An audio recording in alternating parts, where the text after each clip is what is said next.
Ish. Okay, so we are live. Yeah, so we are live, guys. Can y'all hear? I'm gonna click the record button. All right, so we are live. Can y'all hear us? And I'm using yeah, can y'all hear us? All right, and whoops. Okay, so I'm gonna send that. So you can see on your other windows here the chat is, and I'm gonna pop out just so you know what I mean. Okay, so then I'm gonna put on. So we're on BitChute, guys. We're on Blurt. We're on Rumble and Odyssey. Okay, okay. Audio's good. Okay, let's go. And you can test out yours as well. Methyl. Testing. Okay, how's Methyl's audio and how's our audio? Are they level? Are they the same volumes, or do we have to adjust anything? And okay, I just want to test out if this is working. This is on. We're on Blurt as well. So Blurt is I think I'm like I was the first person to do a live stream on it. Okay, I'm gonna go test right here. Can y'all hear us? All right, let's go. Okay, what up? Okay, Gary Jackson is here in caps lock. Okay, guys, I'm using Microsoft Teams because Skype is shutting down, and now like it's like I can't make this thing bigger. I can't. I'm sharing the screen with it, but I can't make this thingy bigger. So you can see that what I mean by that, Meth. Like this thingy, there's no option to make it bigger. But if I click this to maximize window, then I can't see you at all. So if I click this, now you're gone. So where are you? This is what I'm trying to say. This is like who's making this? Report a problem. The whole thing is a problem. Okay, so I have to stop sharing again just to show you that face. Share again. Okay, and share window. Oh, share includes sound. Okay, so this is good. Okay, so now we're back in. Okay, yes, Houston, loud and clear. Okay, Meth is slightly lower. Okay, so Meth. Should I increase? Okay, Tasha Teeling is let's go. Evening, all Roadrunners in house. Yeah, Roadrunner, I got your Norman, I got your message. Did Ace Baker email us back in that email battle? No, Ace Baker did not email me back at all. He is again. He knows full well he's a liar and psycho. And yeah, anyways, so that's the volume. So I can't make this thing bigger, so we can't be able to see ourselves. Like this is, unless it's up to you if you want to keep it like this or do you want to switch to Google Meet? Up to you. We have a few seconds. No, let's keep it like this. Keep it like this. Okay, it's all good. It's all good, guys. Yeah, and I'll have some. I have some like pretty strong Mary Jane Wana, so we'll do some in a bit. Okay, I'll. Yep. Yeah, I should smoke it up while you're talking. Okay, guys. Let's just jump right in. So I don't know how to hide this thingy. Okay, this is out of the way. So again, Skype is getting shut down. So I'm using Microsoft Teams because it's like Microsoft is Skype. And anyways, this is just this is horrible. Okay, so I'm gonna click on this thing. Here's the notes, guys. I'm gonna send this, and then we'll do some housekeeping and get straight into the show. The show's gonna be quite epic. So Methyl Miner is like is a professor in meth and mining. Okay, so Simon, I can. Okay, let's go. Okay, and then I'm gonna put this in blurred quickly. I think everything should be fine. I'm just gonna close this blurred one because it doesn't have a chat window, but it should be fine. Click this. See if the audio is working. I'm gonna send this. Okay, audio is working, and close this. Okay, so we are live. Okay. This is working. Okay, this is we're on like multi-stream million extraordinaire. Okay, this one just refresh quickly. Okay, Mary Jane is in the house. Let's go. Okay, this should be working. Okay, I don't know what's going on with Rumble. Okay, so yeah, I think everything's fine. I'm gonna close everything. All right. So anyway, so MES Livestream 85 exploring psychedelics. On Bicycle Day with Methyl Miner. All right. Yeah. And yeah, so my big holiday. Oh yeah, it's a big holiday apparently. Yeah, I had no idea about this until you told me. So Methyl Miner joins the show on Bicycle Day today to discuss all things psychedelics and what altering consciousness can tell us about reality. Yeah, so today, April 19th, is the unofficial holiday for the psychedelic revolution and marks the first psychedelic trip on this is LSD. This is lysergic acid diethylamide by its creator, Dr. Albert Hofmann, in 1943. And then, so apparently, according to Wikipedia, due to World War II wartime restrictions on automobile use, he rode home on his bicycle while being escorted by his laboratory assistant as his mental perception was getting altered. Yeah, so then he was like tripping out. And then apparently he thought his neighbor was a witch and all that. And then he realized, oh yeah, okay. Yeah, so that was the story. The equivalent of like 12 hits at once. Like trying to find a cure for a headache. He accidentally got some on his like wrist or something like that. And then kicked in on his bicycle ride home. Oh, yeah, because you said something about headache. I was trying to find where was the headache stuff. Headache, because it doesn't mention on Wikipedia. That's probably they probably I removed think that. there was a documentary that I heard it on, or it might have just been a forum. Someone said it. I can't verify that. Okay, okay. Yeah, Yeah, yeah. So yes, if we can just find out, because again, Wikipedia they eliminate things that are too inconvenient. Because psychedelics yeah. removing headaches, that's probably the one of the biggest pharmaceutical money makers. All right, and then Well, he was yeah. trying to find a cure for a headache, and he was making all these different compounds. And then when he came across LSD, he made that one, but he didn't realize how potent it is, even like transdermally, like through your skin. And he got some on himself, and then Oh, it really? kicked in on a bike ride home. Okay, I'm gonna ask right here. I'm gonna say I'm gonna ask Rocky guy. Was Doctor working on Dr. Albert Hoffman working on Hoffer, I think. the Or cure Hoffmann. for headaches when he discovered LSD. Right. And also Roadrunner. I think it had been discovered already, but no one had taken it. This is the first time it had been ingested by a human. Okay, yeah, so no, but apparently he did this. I thought he did discover it though, because he said he was. That's what Wikipedia says. So if you go to Wikipedia on him, it says that he was the first. So is a Swiss chemist known for being the first to synthesize, ingest, and learn of the psychedelic effects of LSD. That's what the Wikipedia says. And so Yeah. here, I'll read out what Grok says. Grok says, no, Dr. Albert Hoffman wasn't working on a cure for headaches when he discovered LSD. In 1938, he was researching ergot alkaloids at Sandoz Laboratories in Basel, Switzerland, aiming to develop a respiratory and circulatory stimulant. He synthesized LSD-25 while exploring derivatives of lysergic acid, hoping to find a compound with analeptic properties. That might be it. What is that? Okay, what is analeptic? Analeptic stimulates the central nervous system and used to restore consciousness, increase alertness, and or counteract respiratory depression. So that pretty much is headaches. Yeah. Yeah. So okay. Well, So when you take like the microdoses that people take now, a lot Mhm. of it's for like energy and for like a mental clarity, but you can't take them every day. Like even microdoses, if you take them every day, they'll stop working after like 3 days. So you got to take it every 3 days. Hence why like it was never really adapted in the mainstream science. They want something that you can take every day. You know. Okay. So this was yeah. So that's pretty interesting. So you just take it once every what you said every 3 days, or just how long do you have to take it for? Oh well, if you're taking it for like energy and stuff like that, yeah, it's once every 3 days, Okay. and it's like a super small amount, like nothing that you would notice like objects moving or anything or breathing at all. If you notice anything like that, you took too much. Okay. Yeah, for sure. And then also just in the chat, Roadrunner says he was talking about this Google Meet. So Norman was saying, yeah, Dr. Reynolds and I tried using Teams and it sucked, and then it ended up still using the normal Skype. So again, do you want to use normal Skype or keep it like this? Just so we can see ourselves. Yeah, I think I want to use normal Skype if you don't mind. I'm just gonna send you a link, and then if you could just Sure. So yeah, whatever you want to do. So yeah, just, yeah, send me a link to relog in. yeah, because you're smoking up too, and nobody can see it. It's so hard to Yeah. see. Yeah, it's okay. I'll make the go to the Skype.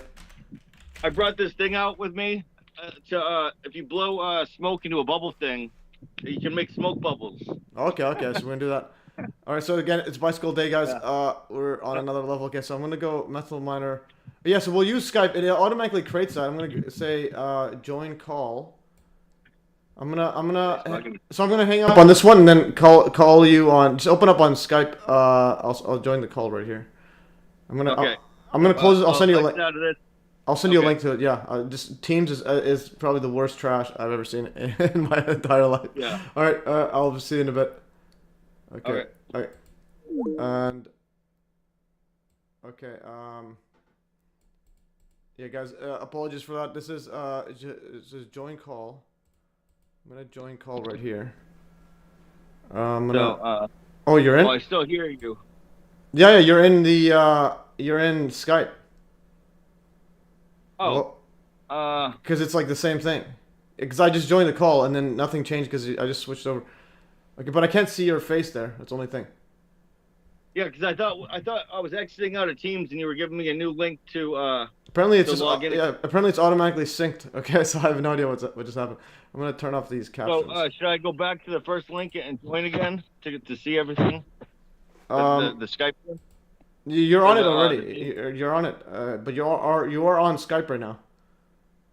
But I closed that app that was on. So I I have no idea how you're talking. Yeah, I don't know how. Uh, I know. I see Teams right now. Yeah, so it didn't close out. It just Okay, yeah, so I pushed. can see your face. Yeah, no, I'm gonna turn All off right. captions. Oh yeah, so now this is way better. So this is the thing. Like, why can't Teams just do this? Like, what was the issue with it? So you can see how big it is now. Yeah. Well, I can see your face. That's all I can Yeah, see. yeah, but okay, but before on the other phone, you can see how big it is now. All right, Yeah. let's see what I might have to go outside to get on this. Let's see this. All right, we'll get on this, guys. Okay, so this is what is this one? Okay, I think there's still some left in this one. It's been a long time since I got this. Where's the other one? Oh, there's in here. Okay, there's a couple unopened. I mean unused. Okay, that'll be good. All right, guys. Just to make it in the mood, I'll go and do a bit of puffs of this one. This is like some BC Legacy THC body bag. Okay, this one's apparently a lot. This is 16.475 milligrams of THC per gram. Is that a lot, or what's your? I haven't smoked since college. It started giving me anxiety, so I couldn't do it anymore. Okay, okay. Yeah, But I smoke like once a year on social events. once a year. I don't smoke. I'm a like I have a reverse. Like I'm not addicted to anything that costs time with no immediate. Yeah. But yeah, it's more Well, like I use it for yeah, like like scientific purposes. if you don't use it every day, it's not really enjoyable. What I found, because if you just do it once every now and then, you get so blasted that like, you can't even think. Oh no, it's all right. It's all right. I use Yeah. it. That's the thing. I use it like I feel it better. But it's just the way I am. I don't know. I just Yeah. it's like today's an eventful day, so I'll have to do it because it's. Oh yeah. Yeah. All right. So I will be. I'm just gonna go outside and then I'll be back. And you could take.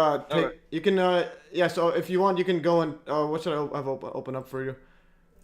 Yes, you can tell the audience about everything about elves and so on. I'll be back in a few minutes, or in a Oh minute. yeah. Okay, I'll be back. That's a huge thing. Yeah, I'll start that right now. Yeah. All right. Okay. So there's a substance called DMT, which is it's known as the spirit molecule, and they call it that because it's released in your brain when you're born and when you die. So when it's also said that's kind of like your soul entering and leaving your body. So when you ingest it, you go to this place where everyone sees and encounters all these different entities that kind of resemble these elf-like people. Like these small little elves will start dancing around and they'll be like happy and like say hi to you and like dance around like in excitement. Then they'll run all different which ways and then kind of bring you through their world. And the weird thing is everyone kind of sees the same elf-like people or like little entities that are part of the experience. So it's really weird that like people who have never met before all see the same people in like and have the same experience. It's pretty cool. And then we bring up some reports I collected of people made these so All right. these are this user says, as far as the machine elves go, I travel to the same realm every time and feel as if I know them and they know me very well. It didn't start out as such a trusting relationship, but now we know each other. It's as if they are learning or letting me in further and further inside the community / world or plane. Indescribable beauty and architecture, texture, works of art, furniture, clothing, packaged goods, everything. Like a factory of dopeness spewing out of me. Like with an alien language layered over the top of everything that I understand to a certain degree. The entities that I encounter coexist in a simultaneous and symbolic relation with their reality or dimension, moving and morphing with it to create the next scene. Almost like they're taking me on a tour through their house world. It's like organic mechanics. All right. I just took a bunch of puffs. Holy. Yeah. No. So you're reading the elves screenshots you sent. Okay. How do I? Yeah. So you can see there's thousands of people who kind of give their take on what the entities are and like what they mean to them and stuff. Because after you go there so many times, you're kind of like friends with them because they all are like happy to see you and like they dance around you there. They're all excited and stuff like that, and then they'll bring you through their world, and you can't really tell what they're saying because they kind of just give like this weird like hiss type sort of like background noise, but you kind of know what they're saying because they'll like sing like objects out of their mouths and like they'll do like weird stuff that you kind of know what they're trying to tell you. Okay. No, yeah, and you've experienced this multiple times, right? And because you told me one time. Yeah, yeah. How many times? Hundreds of times. Hundreds of times. And this was all from LSD or which specific drugs? No, this is DMT. Oh, DMT. Okay, this is that Joe Rogan one, that spirit molecule. Yeah. Okay, yeah. DMT only lasts 5 mintes, so like you can go to this place and be back like on a lunch break. So it only lasts 5 minutes. Okay, yeah, that's cool. And the other thing, speaking about LSD, though, have you heard about the Hollywood Hospital or something like that? Have you heard about the Hollywood Hospital? No, what's that? I think that's what it's called. So it was in like Vancouver. They would these doctors would treat people with giving LSD, and John Hutchison's mom was there. So John Hutchison's mom was treated with LSD at the Hollywood Hospital. I'm sharing my screen, right? Actually, I'll share my screen and then you can see. And yeah, so anyways, I could start feeling the weed. Holy, okay, that is a strong one. I took a bunch. Holy. Okay, I'm gonna go to right here. So Hollywood Hospital. So John always sends me emails about this, and he sends me a link. There's one about the acid room. Yeah, this is called the Hollywood Hospital, or the acid room. This is Vancouver. Let's go Vancouver LSD. Yeah. Okay, so Hollywood Hospital in Vancouver was a private hospital known for its LSD therapy in the 1950s and 1960s. Yeah, so apparently, so psychedelics, so you can see there's articles out here, Vancouver Sun. Psychedelics return, so does the story of the new Westminster's Hollywood Hospital. And again, so I'll go open my email and then search up what John Hutchison said. I only see I see an M for the screen that you're sharing with me. Oh, you can't see the my email and stuff? No, I can go to the live stream again on my other phone. Oh, so you can't see anything? Okay. No. I'll just see what was sharing, or switch over. Yeah, it should be there. I don't know what. It should be there. I'm gonna go over. I can see it on my other phone, so it's fine. Okay. I'm gonna go and write Hutchison, LSD. Okay. Yeah, so this is John from John Hutchison. Hi, Bob. My mom and dad, doctors. And doctors took her there. She stayed a few weeks. The doctors came to the house in North Vancouver to talk over the LSD stuff. My mom loved it. We would visit a hospital in New Westminster. I lived there on CLSE, whatever, to the old side where hospitals were. However, after Hollywood, I think Hollywood Hospital was put in Greece Clinic, Riverview, I myself at Riverview Fox agoraphobia. He's like scared of open spaces. And treatment was diet and relaxation. I think I inherited my mom's genes as I act nutty like her, having fun wearing wigs. Years later, I met Doctor. He had my mom's medical files, but then I get them. Okay, yeah. So he almost got the medical files. Yeah. So Hollywood Hospital. There is YouTube on it as well. Hollywood Hospital, Vancouver. So it's so it's pretty much small world. So John Hutchison's. Old location of Hollywood Hospital. There's some videos about it and so on. Anyways, so they would treat him with LSD, and then John Hutchison, out of all people, and a bunch of druggies. Holy, yeah. So John Hutchison, out of all people, his mom was at the Hollywood Hospital. All right. So that's that. Does it show on your end when I share the screen now, or is it still showing M? I only see it on the live. Okay. No worries then. It's just a live's like a few seconds delay, like 5 seconds, but it's not a big deal. All right, so so we talked about the elves and so on. Let's I'm gonna follow the notes and just to get the audience up in line, just because a lot of this is over my head. Well, because I haven't done a lot of this stuff.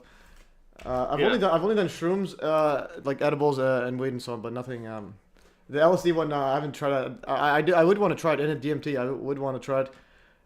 So if you can, DMT is the most interesting one because no other sort of like experience is like where you leave your body and like you go meet like aliens and stuff like that are in a different dimension. You know. So and what about the notion that these are actual demons that you're looking at? Did you have any feeling about that or? That they're demons? Yeah. There's some people. Some people say that these entities are demons. They're masquerading. No. They're too happy and like happy to see you and everything to be demonic, and they're always trying to give you advice. Oh, okay. You know? Okay. They're becoming friends. Okay, yeah. So you actually see these entities. That's wild. Okay. So anyways, I'm gonna go over the notes and then see what the next thing is. Yeah. So this thumbnail, first of all, this thumbnail I actually made it with peaked AI. It was way better than Grok. I paid 5 cents in USD, and I just said make a bike ride with make a bike ride on LSD and made it like this with the clouds. And then this one I got from Wikipedia, and this one is from the if you go to Wikipedia Bicycle Day, it shows these random statues in Denver, and this is the photo. This is Denver Bicycle Parade in 2019, and they I just put those images in there. But it was also interesting if you look carefully. I picked this image specifically. It looks like there is there's some chemtrails in the back, or contrails, whatever you want to call it. Yeah. So this one here, and I've noticed a lot more recently where I am. So I'm like, what in the world's going on here? Okay. Yeah. Okay. So. Yeah, a lot of times, like you know that song like "Lucy in the Sky with Diamonds." Like Lucy's a nickname for LSD, and then like normally when you look up in the sky, it makes it all like sparkly like diamonds. So a lot of times you'll see stuff in the sky. People judge kind of like how much it's affecting them by what they see in the sky and in the wind. Okay, yeah, interesting. Lucy's also a short name for Lucifer that some do. Even I think Kendrick Lamar in one of his songs wrote that he sold his soul to Lucy or something. What? That's crazy. Something like that. Yeah. Yeah, either him or a different rapper. But anyways, yeah. So that's interesting. Okay, so Lucy's a nickname for LSD. I did not know that. Yeah. Okay, so that was this thing in here. This one, just that chemtrail thingy was pretty interesting. But anyways, so I'm gonna go over to Bicycle Day Wiki just to get everybody. Yeah, this was the Bicycle Day. Just for those who don't know this stuff here. So Bicycle Day, yeah, it's unofficial day right here. Yeah. Day before 420. Yeah. Oh yeah, that's interesting. Yeah. So Hitler's birthday is tomorrow. Holy. Okay. Oh yeah. Yeah, so Hitler's birthday is tomorrow, and today is and it's also Easter Sunday, and it's also Bicycle Day is so Bicycle Day is today, and so Psychedelic Revolution. This is 1943, and it's by Dr. Albert Hofmann in tandem with his bicycle ride from Sandoz Labs. So what I'm gonna do is I'm gonna read over where he says about the stuff here. So here's history. On April 19th. 1943, Albert Hofmann ingested 0.25 milligrams or 250 micrograms of LSD. So, and you've done LSD several times, right? Oh yeah, hundreds of times. Hundreds of times. My goodness, where do you get? And where do you buy where do you buy them? Just kind of from like the on the random street? person on the street, I guess.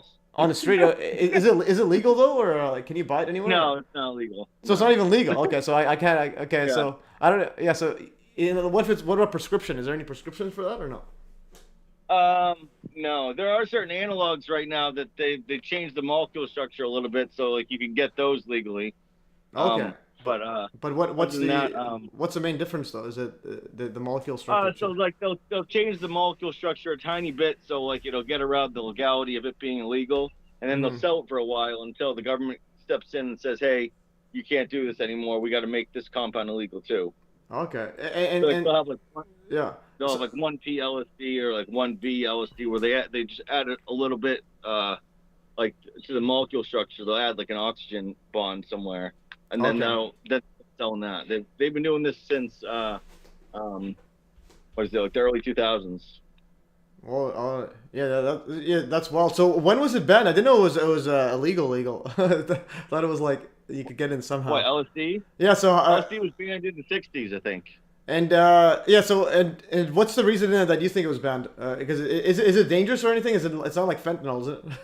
No, but I think anytime that there's like a movement behind something that what causes a collective sort of consciousness to be aware of sort of like and expand your mind, they don't like that. They want people like dumb and like kind of just brainwashed, like drinking and smoking cigarettes.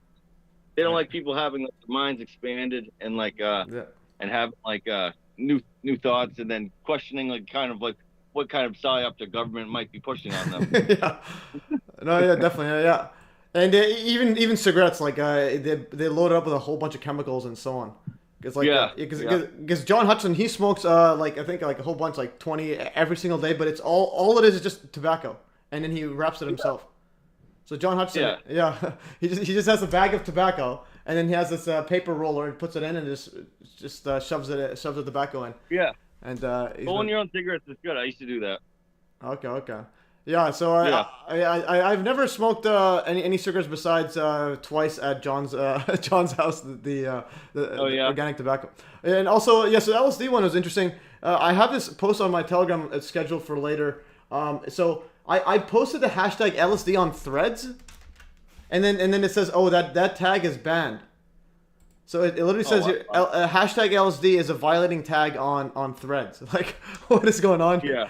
They're probably trying to avoid people from using it to sell drugs on their platform.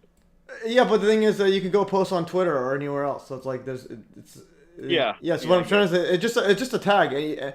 But the thing is, so Threads, they also banned Pizzagate. So you can't put so you can't even put Pizzagate on it.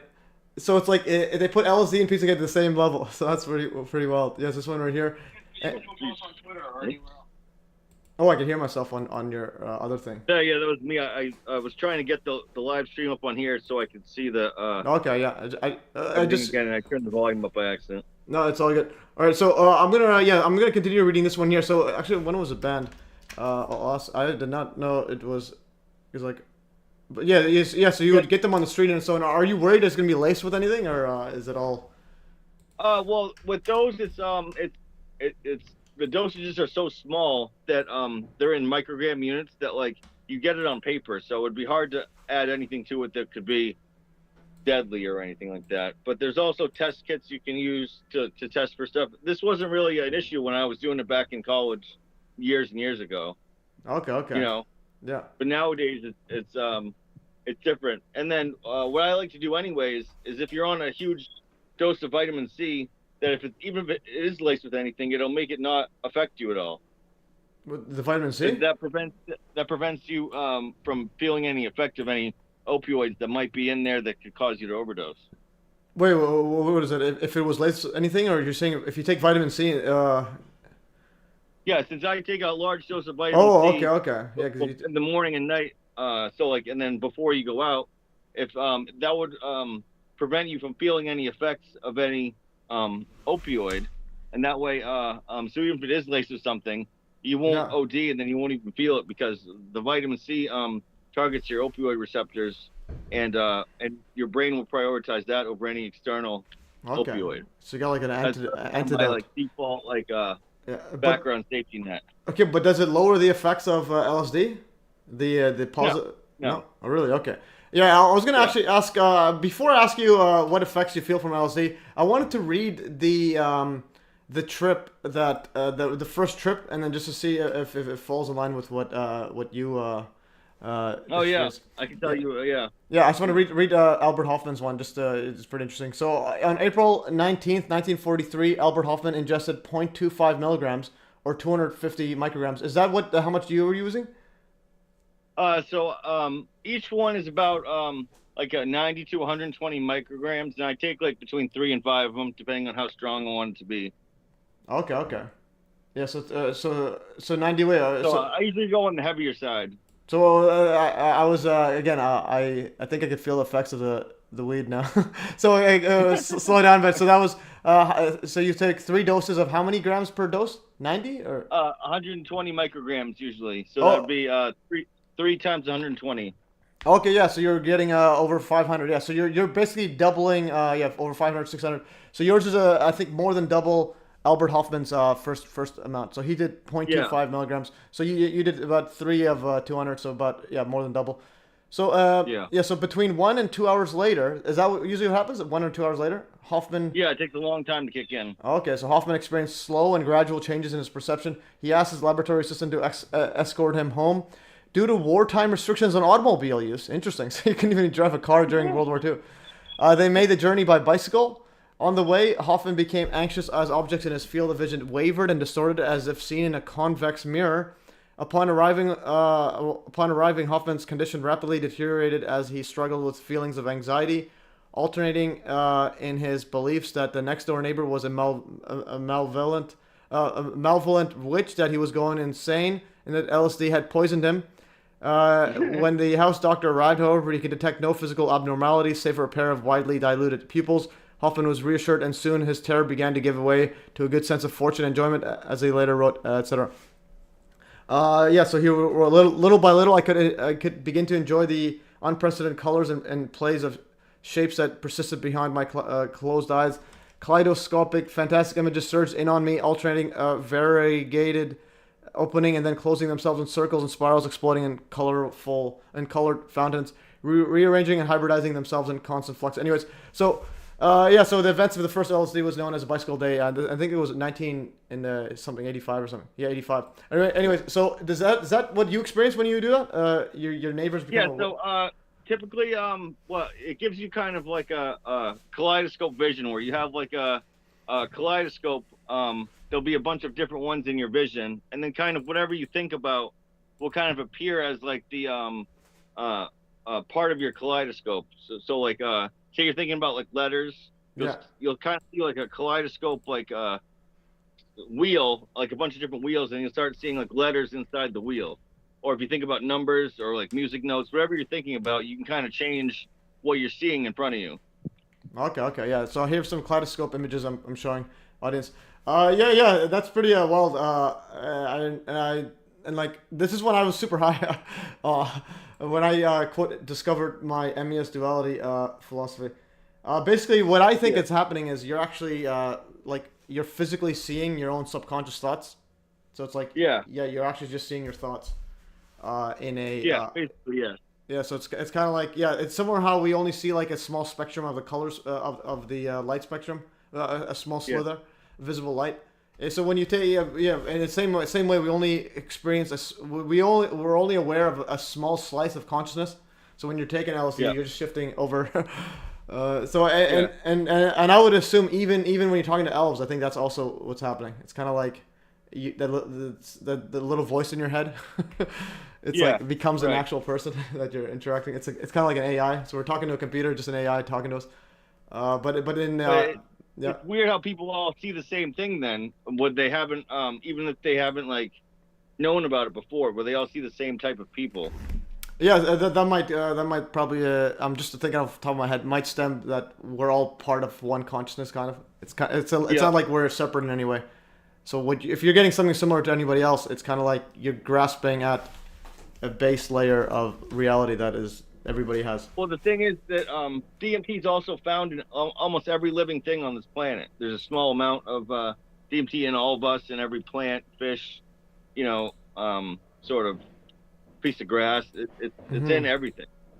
So that could have been one of the like original sort of like building blocks that like everything grew off of, that kind of developed into the world we are today. Yeah, definitely something like that. Yeah. No, and then it's also released in your brain when you're born and when you die. So that's kind of some say like it's your soul entering and leaving your body, and then when you do it, it's almost kind of like previewing what happens when you die. Really? Okay. All right. Yeah. So. Okay. No, this is pretty interesting. One time actually, there was a rat in our garden. we put him in the rat trap, and then we had to take him out. But I could feel his I could feel like his soul disappearing or his spirit. That was pretty. I think that's probably that's pretty wild. Yeah, that was pretty interesting. So I'm like, holy. But yeah, so I can. So I'm high right now. I can literally. It's a bit hard to. Yeah. What's interesting is, speaking about headaches, I had like a slight headache, but I think it's it kind of like smoothed away now with this weed. Oh yeah. All right. Okay, Johnson. In college, they say that the best hangover cure is smoking. Interesting. Some weed. Yeah, I think this is why a lot of people are addicted to it. And so Johnson793 says hello. So we have our second comment on Rumble. Okay, that's pretty. I just wanted to join in that. All right. I want to continue. On this these trips that the Hofmann had, but he also said that he thought his neighbor was a witch. Did you experience anything like that with LSD? What, thinking that like someone is someone else? Yeah. So there's certain parts of it are like you never really think that people are not them if you're on like a level dose, but if you take enough of it, you can barely even tell like what's in front of you. You know what I mean? So if you're on a super high dose, you could think anything is anything, but it's mostly rooted in reality still. I'm never assuming that like my neighbor would turn into like what would a witch even be like doing in your neighbor's house? Okay. But the thing, going back to the consciousness part, because the Hofmann guy, he didn't have he didn't know, like I'm assuming he didn't know what was gonna happen, so he probably was So to him, it's like in a different realm. So imagine you took LSD when you didn't know you were taking it. So then the so that would be that's a whole different shocker. Like I usually research everything before, and I'm like well like versed in the and what's gonna happen before I go into it, you know. But going in blind like that. Yeah. And then being blindsided on top of that by not even knowing that like you ingested something, that'd be pretty intense. Yeah. I think one way possibly to mimic that is you tell someone, okay, you're allowed to lace my drink or whatever with LSD once in a month, but don't tell me when. Yeah. I've wanted to do that so many times, but I've always like your moral ethics. You can't do that to people. no, but you tell them or you tell them, you're allowed to lace once per month, but don't tell me when.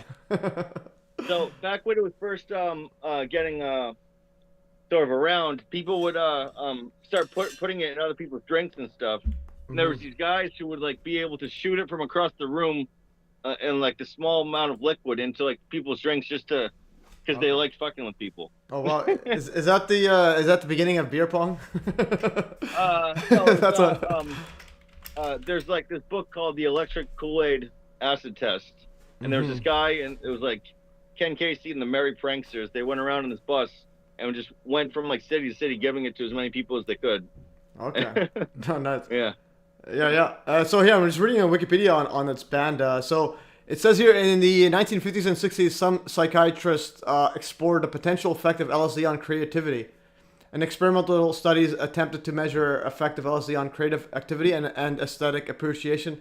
And in 1966, Dr. James Fetterman conducted a study of the central question, how can psychedelics be used to facilitate problem solving? And then this study attempted to solve 44 different problems and had 40 satisfactory solutions when the FDA banned all research into psychedelics. What? LSD was a key component of the study. Okay, so I think we have our hint at why they're banning this. Because I definitely learned a lot. Go on. The person who came up with the structure for the DNA, or first discovered the double helix structure for the DNA, had just tripped like a couple days before that, and then it came to him like vision, like what the DNA strand like would look like physically, and it was the double helix. Okay. Yeah, and that's interesting. Well, again, with history, I'll say that's the mainstream narrative, possibly, or the problem might have also had some sort of one of those targeted directed energy weapons to the mind. And then put the thoughts in. But definitely. I think something like that. There's the other guy with the supercomputing guy who. Did you know about the father of supercomputing?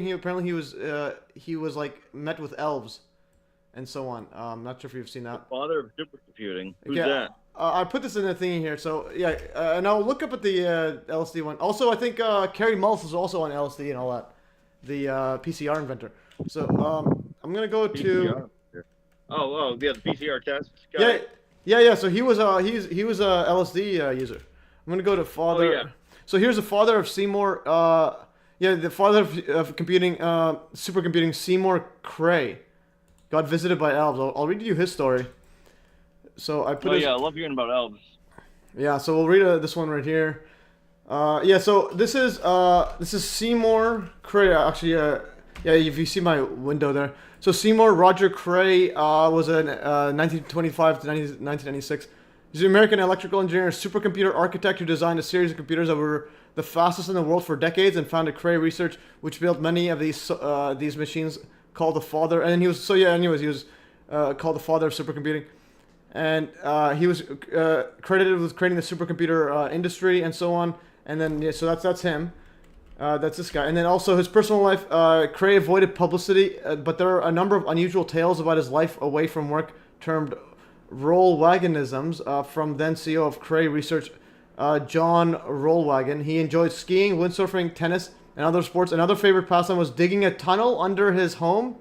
He attributed the secret of his success to visits by elves while he worked in a tunnel. While I'm digging in the tunnel, the elves would often come to me with solutions to my problem. Like what? Okay. And Yeah. I don't know if he's talking about LSD or not, but that's DMT. DMT is the elves. oh yeah, okay, DMT. Okay, so let's see if he was he on drugs or anything? Psychedelics. Okay, no mention of psychedelics. Well, after you do it so many times, you think that they're helping you and watching over you. You kind of get like this feeling that like they're like your friends from like the next dimension, and always like telling you where to go and giving you advice. They become like your like mentor almost. Okay, yeah, that's pretty interesting. But the thing is, it doesn't mention here that he's taken a DMT or anything. And Yeah, but who's going to admit that? well, what I mean, he may have admitted it, but I'm just saying Wikipedia's not putting it in there. So I'm just gonna write here. I don't think they would ever attribute like someone's success to smoking DMT a bunch. I don't know here. I'll go to Kerry Mullis. I think Kelly Mullis wiki. I think because he was on LSD when he apparently he was high or something like that when he discovered PCR tests. Did he hear about that or no? Yeah, I do remember hearing about that. He looks like he's an acid type guy. That the guy, the PCR test guy. Yeah, well, it says right here, so Mullis, and again, can you explain to the audience and me acid? What's the difference between acid, LSD, and DMT? Acid and LSD are the same thing. Okay. And then DMT is dimethyltryptamine. That is a molecule that's found kind of in your brain and like every living thing. It's in the ayahuasca trips that everyone kind of you hear about, going to like these ceremonies and stuff. That's like an oral version of DMT that you can take in those ceremonies. They'll last like 5 hours, or it's a smokable form where it'll last 5 minutes, and you kind of just get blasted into a different like dimension for 5 minutes and then come back. All right, let's go. All right, and yeah, so Stephen F says, dude, these sound like demons. or it might be friendly demons. I don't know. People call DMT rocket fuel because it's like it rockets you out of your body. Wow. Okay. Yeah. So I'm just gonna read over this. So Kerry Mullis. So Kerry Mullis.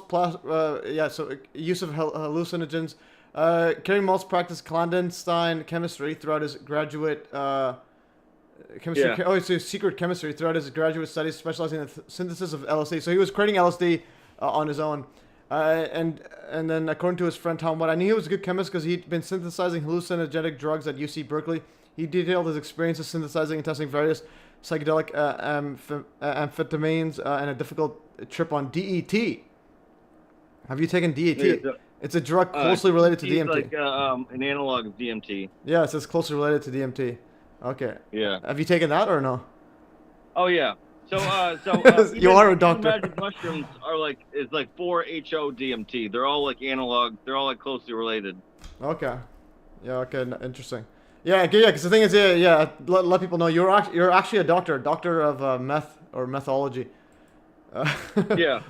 Okay. Methyl's like when you methylate a compound, it usually just makes it stronger. So that's like why That's where the Dr. Methyl came from. Oh, I thought it was from meth. Okay, so I did not know that. That's what methylated. Okay, it's actually a No, yeah. So methyl is like when you methylate something, it makes it a stronger, better version of itself. Okay, epic stuff. Okay, and then also Yeah. here, so I just want to read right here in Kerry Mull. So he says in a Q&A interview published in 1994, he wrote, back in the 1960s and early 70s, I took plenty of LSD. A lot of people were doing that in Berkeley back then, and I found it to be a mind-opening experience. It was certainly much more important than any courses I ever took. Okay, now you know why it's banned. And then during a symposium held for centenarian Albert Hofmann, Hoffman said Mullis had told him, Hoffman and Mullis knew each other. Hoffman said Mullis had told him that LSD had helped him develop the polymerized PCR that helps amplify specific DNA sequences. So he literally told Hoffman that LSD helped him discover it. Or helped him develop it. Okay, so that's what. Okay, Tasha says, "Where's John? I miss Johnny." Yeah, so I haven't heard back from John. Well, actually, Nancy told me that John was they're getting a new iPad on Friday, but then didn't get anything from them since. Okay, I'm just gonna check the last email. But then she did email me yesterday, but talking about her AI interactions. So I'm assuming John's good, but again, they have iPad issues. All right, so that's So LSD helped found PCR test, which was literally used to lock down the whole world. Yeah. So that's an interesting. The PCR test was they used it wrong to help lock down the world. It wasn't his fault. Yeah, no, definitely. He even says don't use it for diagnosis. They ran it at way more cycles than was like accurate to tell people had it or not. Yeah, definitely. And also it's like what do they have? It's like they can make it up and down because you just take any fragment that you've put in a computer, and now you can, if you amplify enough, you'll have it detected on anyone in the world. Okay, I'm gonna click right here. It was just detecting if you were sick or not. It didn't really tell that you had COVID or not. Yeah, that's what I mean. It detected if you have these just these extra genetic material typically associated with people that are sick. All right, I'm gonna search up this one to see if the Cray guy, what is the reference to elves in Cray's Wikipedia related to DMT. And also watch that trailer, that Joe Rogan one. So Joe Rogan's pretty big on the. Oh yeah. Yeah. There's a documentary I posted in my documentaries chat called DMT: The Spirit Molecule, and he's there's a book that Rick Strassman wrote. It was the only ever funded like government study that got to study the use of like an illegal compound for its like health benefits, and that he did DMT, and he like was giving it to people in like a laboratory setting or like a hospital setting, and he said he had to stop doing it because the results he was getting were too weird, and he couldn't even continue the study. Oh wow, that's wild. That's wild. Yeah, and here, so I put it in Grok, and it says that the elf story with the Seymour Cray. It says there's no evidence it's linked to DMT. They're just saying it's just a quirky antidote. But I'm saying elves, machine elves, okay. And also, the 29,000 tons of thermite is asking, can you ask the Dr. Methyl Miner about Datura stromium? And also, Methyl says, check out Jamie Andrews on the PCR. Okay, Jamie. So, Datura is like that's like something that no one ever wants to do. Like, that's something that you do as like a kid to like, because you can get it on the side of the road, kind of. But that's like a deliriant that like you actually see like. You believe that you're hallucinating. Like you'll think this something isn't there, but it's real. Like normally when you're hallucinating, you can kind of. Dangerous like Oh, I can hear myself. Yeah, no, I pressed the volume up on my phone by accident. I thought I was hallucinating or something. Yeah.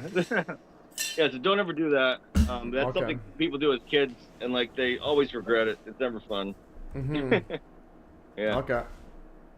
No, yeah. So that then 29,000 tons says I did it. Okay, so he did that deuterium. Well, yeah. So you're pretty much an expert in all this. Yeah. Like all I've done is edibles, weed, and a bit of shrooms, and shroom tea was pretty interesting. That's when I kind of envisioned myself as a giant lion. So I was.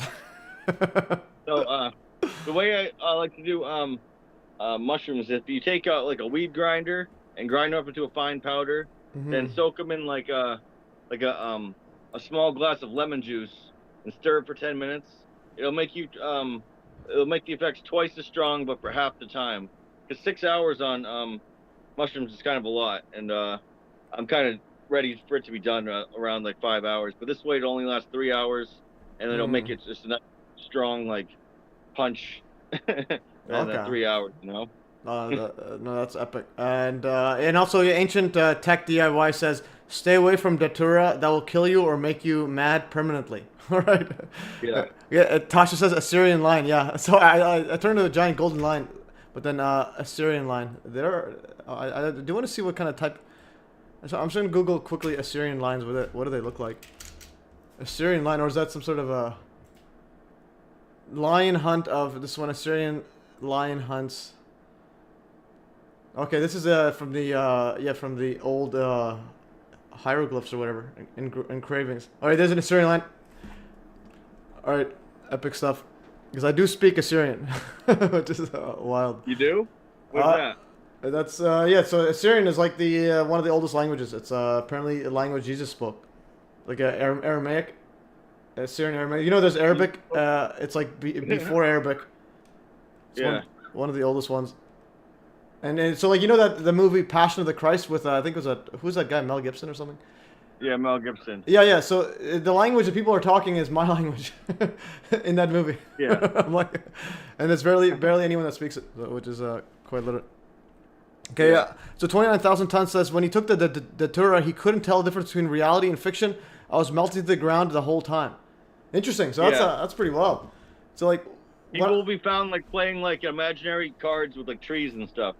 Oh, Okay. Yeah, that sounds pretty interesting. I do want to test out all these like as like an experiment. Yeah. And see if I can do a live stream. And see if I can do a live stream on it, because it's one thing I have is I have like the hardest head. Like I try sometimes I try to what's it called? Try to get high, but I just can't like get too much. Yeah. Like. Well, whenever I'm like doing this kind of thing, me and like electronics don't mix. Like they all just stop working like instantly. If I'm trying to do anything like computer related when ingesting any of these substances, like you want to stay outdoors and be with nature. You don't want to be stuck indoors. No, well, again, that's you though. It's like me. Anywhere I go, I kind of So I wrote this down before. So I'm gonna go right down to my notes here. Yeah. So again, I quote discovered MES Duality when I was. Where did I write this down? I think somewhere here. MES Duality. Yeah. So MES Duality discovered while super high on weed edible. So what ended up happening was I was obsessed with gyroscopes, and I even ordered a giant thingy on this. Because I'm pretty sure it's like anti-gravity, but nobody else is talking about it. And then one time we went to Portland for a friend's birthday, and then so one of our friends is like a stoner. He's high 24/7, like always. and then so he had a bunch of edibles. So I took a bunch, and again all I had in the morning was caffeine and some alcohol. We took a bunch of shots in the morning, and I had caffeine, no food, and I took a bunch of the edibles. I didn't realize how strong they were. But I took a. Oh, geez, it sounds awful. No. But again, I was hyped, and then I kind of realized. Well, in terms of like my mind was going, and then I kind of discovered what reality was, because okay, so we first went to the cafe, and then I still remember it vividly. So I was super thirsty, right? So I'm like, I told the waitress, hey, can I get some water? All right, and then so I'm like super thirsty, and then I asked for water, and then she's like, it's right in front of you, right? And then the moment she said it, the bottle that's in front of me like came into existence. I'm like, what the hell just happened? But like in my perception, it was completely blank. Nothing's on there. And the moment she said it's in front of you, I see it. Okay. And then I started realizing, okay, I'm like, did the forgetfulness actually manifest as a was I able to see basically I could describe it as this way. I was able to see forgetfulness. So like, let's say you're forgetting something, but you actually can see it, and so like, the thing has actually disappeared, even though you're conscious. Yeah. So basically, what I'm trying to say is, and also I'm a bit high right now. Okay. So I took a bunch of this. this thing here. But yeah, anyways. So and then afterwards, basically what I was saying is I was able to like shift the consciousness to the point of the subconscious, so that becomes manifest as an actual, like, you're aware of it, and this became very clear when we were driving home. So I was super high, and I was sitting in the passenger seat, but my friend, he wanted to get there on time, like didn't want to, like he was rushing, and he was driving, right, but it was nighttime, and he started falling asleep while driving. He's literally like closing his eyes, and I'm like, yo. Oh no. I'm like, we're pulling over right now, and we're taking a nap. Otherwise, And then he's like, no, we gotta. He's like, we're making record time. Like, he's like, I don't want to spend like an extra time. Like, he wants to get there on time, get home. And then I'm like, well, it's safer for me to drive. You know, I'm high AF. All right. But the thing is, that's when I realized what it means being high. So then I drove while I was like so high out of my mind. But again, I knew I was safe because, but I don't recommend anyone to do this ever. But then it was safer than him driving because he was falling asleep. So anyway, so when I was driving, so I like what I was saying, the consciousness shifted to the subconscious. So I was able to. So basically, I had no idea. So you know, whenever you drive, have you ever driven somewhere and then you kind of forget where you were, like you're going to somewhere, but then you forget the actual journey, and you're just like, oh, I just got here, right? Yeah, you autopilot. Yeah, it's your autopilot. Yeah. So the question is, so how were you able to control like a 2-ton killing machine, going at like 50 miles an hour, and you're not even consciously thinking about it, right? Yeah. Yeah. So it's hard. Yeah. Well, what I mean by that is, so basically, what actually happened when I was high, it was the opposite. I didn't know where I was going. So like, I was supposed to go. Yeah. So So basically, I when I was driving, even though I know the area we're supposed to go, but the thing is, I don't actually know how to get there. Do you get it? When I was high, I didn't know if I take a left turn, right turn, go straight. I have no idea. All I was feeling was, is the guy beside me gonna hit me? Do you get it? So you know when you drive an autopilot, it was reversed. I drove an autopilot of the consciousness was an autopilot, but the actual the subconscious was, now I could feel every single turn. I felt I was gonna get hit by everybody, and I see someone put their blinker on or whatever. I think, oh man, he might forget or turn and hit me, and I'm like, I could feel the bumps on the road, single thing I could feel, and I'm like super anxious. But then I realized my awareness is on autopilot, but I have no idea where I'm going. But then once the thing that the place we're supposed to go shows up, I'm like, oh, obviously it's supposed to be there.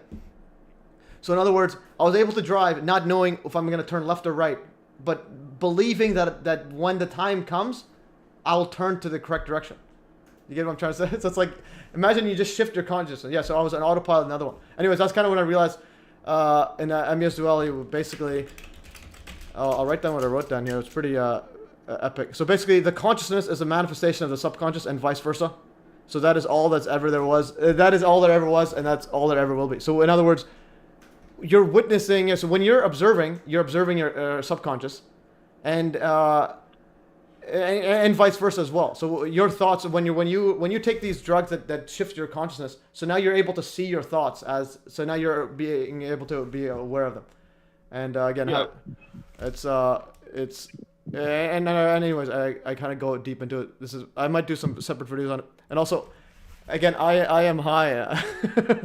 It's hard to keep track of. They all activate the same kind of receptors, like the 5-HT1A, like serotonin receptor. They all activate different levels of them. And then we might have been able to see this previously. And then there's this theory that, like, over time, it was unnecessary to have this kind of like extra bits of information we're processing, and so that kind of fizzed out. So we no longer see like the amount of like waviness and like breathing of objects like that are that you see when you're tripping. Yeah, definitely, and I think there's a condition. There's some popular musicians actually have a condition where they can see sound or music. I'll see this one. Yeah. Condition where can see music. That's what happens when you're tripping. You can see sounds and like taste colors. Yeah, but there's an actual condition. So this is chromesthesia. It's a type of synesthesia in which sound involuntarily evokes an experience of color, shape, and movement. So it's like, all right. Yeah. And this again, going back to John Hutchison.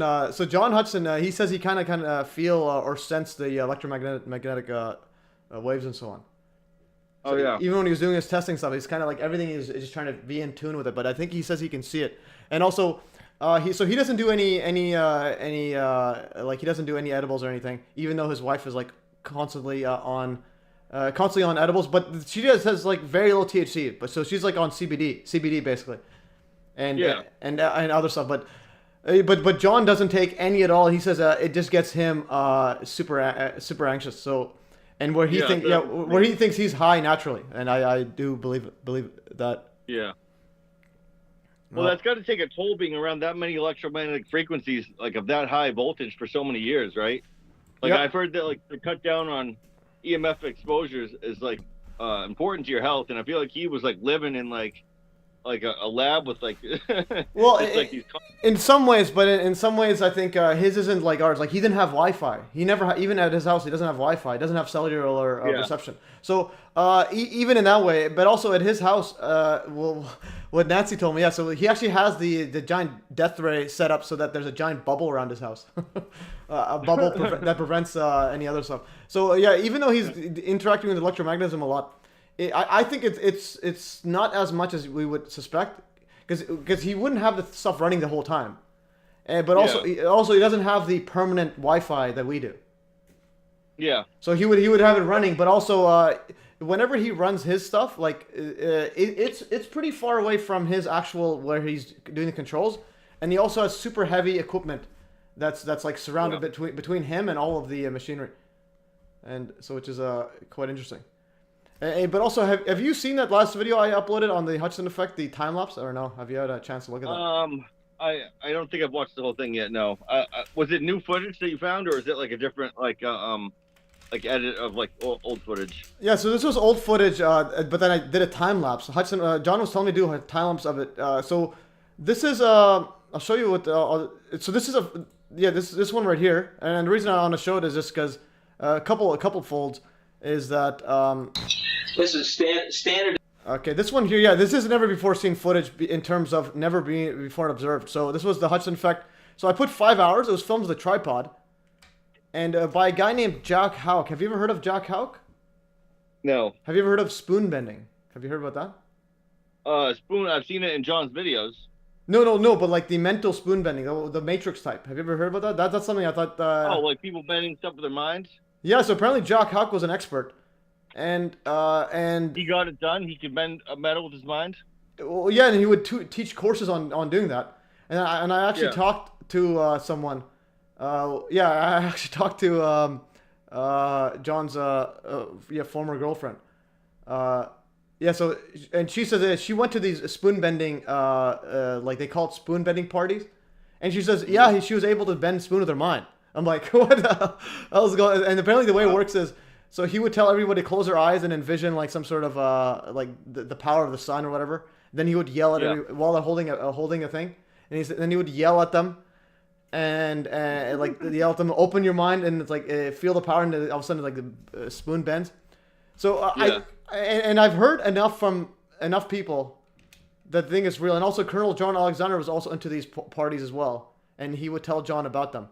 So, but I'm not sure if John ever tried it, but John did say he felt like power in his hands one time with the spoons. But anyways, so apparently it's a real thing. There's a I believe it. There's a full on, but I want to like a lot of people don't understand. They say it's real and all this, but I'm like, this is monumental info. Like, why aren't you showing us this? So this is I just want to go over this quickly. This is the spoon bending one.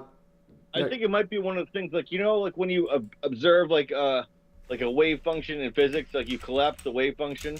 I think if you're ever filming, like doing the spoon bending thing, it just won't work. Then whenever people try to recreate it in like a studio setting or something, they can't do it. Well, yeah, that's something to it, but I'll have to look at that a bit more. But anyways, the collapsing wave function, I have my thoughts on that. I think it's just the ether. Like when they. the reason when they said the cloud wave function, or where you can see the particle but you can't measure its momentum and so on, I think the actual reason is there is a fundamental unit that you can't get any lower. So let's say if you have if you're looking at like actual digits on like the screen's actually made of little tiny quanta. And then if you want to get, and there's a quantum of energy, so you want to get, let's say, how much energy is between two things. It's like there's an actual limit where below that everything is just an estimate. It's kind of like 1 and 2, but then you're trying to measure something that's between 1 and 2, so you can't measure it. Yeah. Yeah. So and also when they say it's when the observer is observing the thing. So let's say you have the particle. But when they say observing, all you're doing is actually having a detector, so it hits it, but then it gets re-emitted. So that thing that gets re-emitted is not it's not actually the same. So when you measure it, I believe it's not actually the same quote particle. It's just like so basically when they said they're actually measuring it, it's actually like disturbing the actual wave. So it's like you have a secondary wave coming off it. Anyways, I'll have to try to wrap my head around it. But again, anyways, nonetheless, basically what I'm trying to say is everything can be discovered with ether. Everything can be explained as ether somehow. And also, Viruses of Fraud says, close your eyes while you bend a spoon. Okay. No, he says close your eyes and then open it. But anyways. Yeah.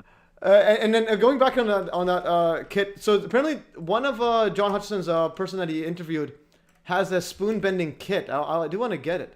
Spoon bending kit. But you have to pay for it. Spoon bending kit. Spoon and like some instructions.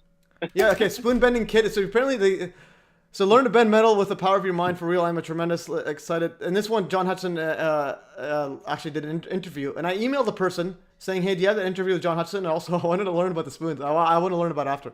So you can buy the spoon bending kit, and there's a lot of people saying that they were able to do it. So, but I don't know how active this is. This is an old email. I'm tremendously excited about this. Your kid is a real winner. So anyways, so I don't know what, there's something to the spoon bending, but I don't know what. But so and there's some videos about. Anyways, it's Jack Hawk, because I'm like losing my train of thought because I am a bit high. So did you have a chance to see my stream when I was with John Hutchison and Nancy filming in the movie theater? Yeah, I remember asking you about the entities to ask John about the Ark of the Covenant. Oh yeah, that. Oh yeah, I told him about that, but I think it's kind of like just. So him, apparently there was footage that him and the people that observed it, they looked at something that looked like, and it was an actual person. It was like a ghost-like person. So they actually, and John said he did see something like that as well. So, but when you asked him at his apartment again, he said it wasn't him that saw it. It was something. Oh, okay, else. But somebody else said they literally saw something like that, the ghost thing. But when he was on Art Bell's show, he said he saw him directly. So I don't know, was he lying then or is he lying now? I don't know what happened. I don't know why he switched up on story, but again, he's 79 years old, and who's fainted twice so far. Yeah. And but nowadays he does seem to be a bit like holding back. I don't know but yeah. So when was this Art Bell one? How long ago was that? Art Bell, he was on. That's when I first heard about the entities inside the Hutchison effect. It was on Judy Wood's old site. And it was just a show that it was him and David Sperda or Spada, something like that, was talking to Art, and he talks about the entities inside the Hutchison effect, which was the Ark of the Covenant at the time, and that's how it kind of it was like an episode link to on one of her pages that I hunted down and I made a video about it a while ago. It had a bunch of I think I did see it. Kind of elves in the background of them. I think I did see it on your TikTok. I think I did see it on your TikTok. Yeah, it's banned now. I don't know what the video is. Yeah, and if I recall quickly, I think when I met John, he did say when I was there with him, not on film though, but I think he did say he saw something, but he emphasized that others saw it more so. Yeah. So I don't know what the actual is, but again, people did see it, claim they saw it. So I want to go and show this one. This is again, this is 5 hours. I want to show what ended up happening in this one is that one of the main effects that I was able to find that nobody else did is that the entire back table moves. That's the one I want to emphasize. So I'll mute it. This entire back table moves. And this is 5 hours to find it. It's very, very hard to see that. And again, John Hutchison, Alex Pizzaro, and Jack Hogdad filming it never knew about this. So anyways, so I just wanted to bring that up, and then let's get back on the show. And I'm gonna have to go wash them in a bit. I'm gonna close some stuff. Let's see what else we had in the show again. It's bicycle day. I'm a bit high. And yeah, so when I was with Nancy and John in that when I was filming their her shroom her edible event.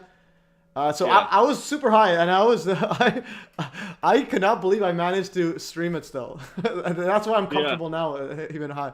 Okay, so I wrote that here. Father supercomputing, Seymour Cray got visited by elves, but again, doesn't say it's related to that anyway. So LSD wiki, we went over that. So ayahuasca. Actually, before that, I'm gonna go to the washroom, and you could tell the audience about ayahuasca, and I'm gonna come back and ask you again if you wanna. Okay. And have you taken ayahuasca?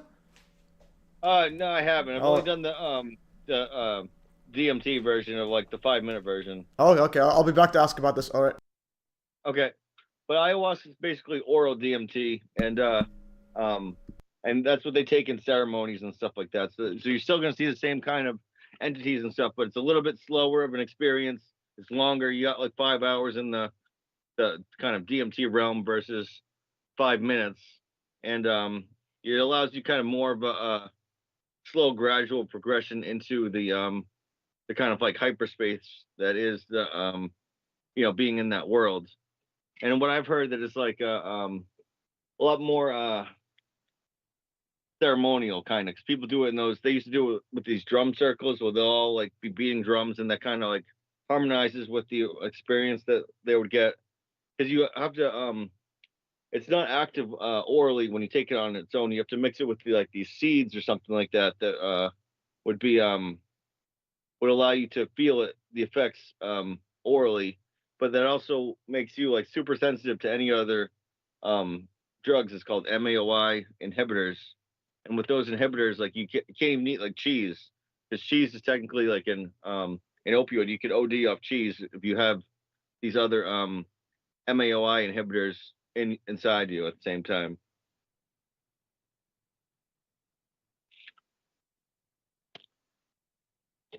While he's gone, oh, you back already? I'm back now. Yeah, that was a quick power one. Yeah, so you're talking about this is the oral version of or the other one. So DMT, how's it related to DMT? And yeah, this is the big one that's the both active compound in both of them. Oh wait, so I'm gonna read this. Ayahuasca is a hallucinogen commonly made from the prolonged decoction of the stems of the Beniciperis vine and the leaves of this one. Although hundreds of species, use Syrian root seeds and like most hostilis root bark. You can get all the stuff to do that online. Okay, and it says right here this contains DMT. Okay, so DMT is the hallucinogenic, or yeah. Oh, so this is pretty much ayahuasca. So DMT is ayahuasca, and is this legal as well or no? I mean, illegal. Well, ayahuasca, it's legal to get all this stuff separately and then make it yourself, but you can't sell it all in like a kit to someone, all like ready to go and drink. Oh, but you can actually get the goods, and then how? Yeah, it's all just regular plants. Like it's all like plants and seeds that like it's a bark that you get, which is pretty cheap, and then there's some seeds that make you super sensitive to other drugs. That way it'll be active orally. Okay. Otherwise, it just won't do anything, because you can't take like enough of it for your body to actually use the amount that you need to produce any different effect. Okay, yeah, and interesting. And for the LSD, would you be able to get the parts to make it and then make it at home, or is it just? No, that requires it's a huge lab, and it's super hard to do. That's like only professionals can do that. Okay. Yeah. So and then the DMT are like which of the drugs are you able to make your own? That you were doing before? Yeah, some of them you're extracting. Like DMT, since it's in everything, like you extract it from like plants and stuff. So you're not really making it. Okay. None of them are like, whereas LSD is a synthesis where it's like you have to actually take compound A, then like do like a sort of distillation or something to kind of change the molecule structure, and then you do like steps to get to the actual product. It's not like you're extracting it from like plants or something. Interesting. Okay, yeah.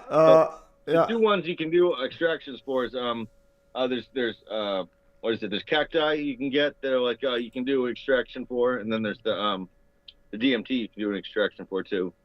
Mm-hmm. Okay, and then this DMT, and then you said it's a 5-minute version of it, but like, so is ayahuasca itself also that quick? No, ayahuasca's 5 hours. Oh, 5 hours, but then DMT that you get is a 5-minute one. Oh yeah, because you smoke it. Yeah. Okay, but you actually feel the same stuff, but for 5 minutes? Like, is that what it is, or what do you mean? Yeah, it's basically 5 minutes. You get 5 minutes of. All right. Yeah, it's like a 5-minute ayahuasca, like, and more intense than ayahuasca too, because it's like you go from just sitting in the room to like all of a sudden being in a different world. Really? Okay, and you've done this hundreds of times as well? Oh yeah, many times. Holy, I guess you are an actual doctor. My goodness. Yeah. Okay. Yeah. So we should. I do want to test this out. Yeah, this is fascinating stuff. Okay, and then this is the big one that like Aaron Rodgers, the football player, he would go like and take ayahuasca. But like, have you visited the natives and do this with them, the South African, South American? No. Yeah. The only thing I've done with the religion stuff is there's these laws on the books in some states where like you can say. Like if you ever get caught with anything, you can say that these are part of your religion, and then they'll drop all the charges against you because you have the freedom of religious assembly or something like that. Okay, and so if I say that I subscribe to a religion and I get caught with like whatever it is, some stuff to to make like ayahuasca put together, they won't charge you with anything. All right, and you've actually said that before to a police officer? No. I'm just saying. Okay. I'm just saying. I've gotten the religious aspect of it. Oh yeah, no. I'm just saying. It's like, has that ever came up to you? Like, hey, what are you doing with this stuff? And you're like, oh, I'm part of the chick clan. Part of the South part American. Part of the MES religion. Oh, let's go, baby. Okay. And then, so 29,000 tons says there was a Spanish scientist who was taking pictures of entities. His name was Daniel Niemes. Do you know this? Daniel Niemes? No. Okay, apparently he's taking photos of the entities. I'm gonna Google this or quickly. Yeah, that's kind of the reason I was so interested in the entities in the Ark of the Covenant, to see what they looked like, to see if they resemble the ones that I've seen before. If they were the same kind of ones, that would kind of lead me to believe that there's more than just, just kind of like our brains reacting a certain way, that there actually exist in, a different kind of. Yeah, but also the entities ones, because like Nancy, she says that she sends me footage of these Hutchison frequencies with her music and harmonics, and saying, "Hey, look, these entities and all this," and I'm trying to see them. I just can't see what she sees. I think she sees more entities than us. But anyway, so this is on my screen. Daniel Niemes, real interdimensional entities. It looks like they mirrored some images here. Scientists create a chamber that captures interdimensional entities. His name is Daniel Niemes. He's Spanish. But anyways, so apparently these are entities. Let's see how these look like. They do look like mirrored. So again, I think they're all mirrored. So something's up with this. I think the one thing, I'm not sure if you've seen it. It was the Pope audience hall. No, I think I have. No, you know the audience hall when you mirror it. This is so if you look at my MES conspiracy. So my other phone actually died, so I'm only on this one. Oh, is this left, so I can see the you and me right now. Oh, so you only see me and you. Okay, so you can't see the actual screen there. Okay, yeah. No. I want to show my Telegram. Well, basically, my MES conspiracy communities on Reddit and Hive. I made my thumbnail the Pope audience hall mirror of it. Let's go mes.fm/. I'll show this for the audience just so a cult playlist. I think I have it somewhere in photo form somewhere. But anyways, oh, I didn't add this in. Oh, it got deleted. My bad. Okay, yeah. So YouTube actually removed my video about the Pope audience hall. Like, what in the world's going on here? Yeah. So YouTube removed my 7-year-old video, 2017, of a Pope audience hall for harmful conspiracy theories. Like, what the F is going on? I forgot about this completely. But yeah, anyways, I don't wanna. Yeah, so I have no idea what. I forgot what the reason they did it, but it wasn't related to the actual stuff I covered. It was some. I forgot what I actually forgot, but it was completely useless. But anyways, I wanted to bring it just because I'll go over to the bottom because if you mirror things, they look like entities. I'll go to the mirrored. So the Pope audience hall. It's on my screen. Other you can see. Yeah, like do you know what the audience hall I'm speaking about? No, I don't. Okay, so this is the audience hall. This one kind of the one is like giant. Looks like a giant snake's head. So I have it mirrored right here. Should I go? Should I switch to the stream and I'll look at it there, like on this phone? Well, yeah, I don't want your phone to die. I just want to go. This one I got 14% on. So, okay, no, no, it's all right, it's all right, it's all right. I just want to show the audience this. No, it's all right. You don't need to see it. The audience. Why is this why is normal one not here? Okay, 1 second. I'm going all over the place. Okay. Anyways, this is mirror. I just want to show the normal one to the audience, and then I'll get back into the show. Again, I have a hard head, and I am a bit high, guys. Sorry, but I am a bit high. It's bicycle day. It's I don't know. Yeah. So here's the This so there's one thing you want to do on bicycle day is you ride a bike somewhere for a little bit, in memory of Albert Hofmann. All right. Okay, this is the mirror thing here. If I mirrored, and then if we put it together, okay, it looks like a person. Looks like Baphomet. Anyways, let's go back into the show. Let's see what else we had in store for the thingy. Yeah, so that's interesting. Yeah, so the LSD one being illegal in nowadays. Like, why is it illegal now? Yeah. And like, well, even DMT is illegal, and that's found naturally in everything. Yeah, that's wild. Yeah, so technically, you're holding it right now. Okay. Yeah, that's wild. Like, and then also, yeah. So the other part you mentioned is I do want to talk more about the elves. Yeah. Okay. I think let's talk about the DMT. So this is a DMT that's okay. So I didn't realize it was part of the ayahuasca. So it's part of the ayahuasca. Is this the psychedelic part, or is there other parts about it? Yeah, it's that part of it. There's other different alkaloids that maybe affected a tiny bit, but not really. Okay. Yeah. And then if you look at all the I sent you a link for the book called The Holographic Universe. Yeah. And that book has a collection of it's called NDEs or near death experiences, and those verbatim kind of resemble the same things I see in like the 5-minute DMT trips that I would have throughout like my time using it. Okay, so this is when you got DMT. I'm gonna read over is this in the screenshots you sent? There's so I just sent a link to the holographic universe. I didn't give you the book. Okay, I'm gonna read this thing on your holographic universe. Okay, so this is from Dr. Methyl. Yeah. It's okay. So description. This is the holographic universe by Michael Talbot. Revolutionary theory of reality that explains the latest frontiers of physics, the paranormal abilities of the mind, and the unsolved riddles of the brain and body. All right, going back here. Description, editorial reviews. In the holographic universe, Michael Talbot argues nothing less than that the universe itself is one giant hologram.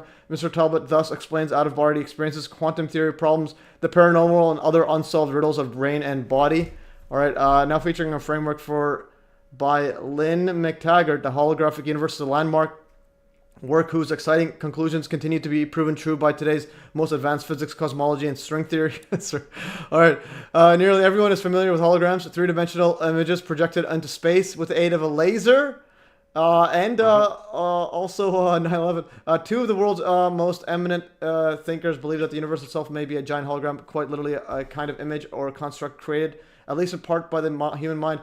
University of London physicist David Bowman, a protege of Einstein and one of the world's most respected quantum physicists, and Stanford neuropsychologist neurophysiologist Carol Burbram, an architect of our modern understanding of the brain, have developed a remarkable new way of looking at the universe.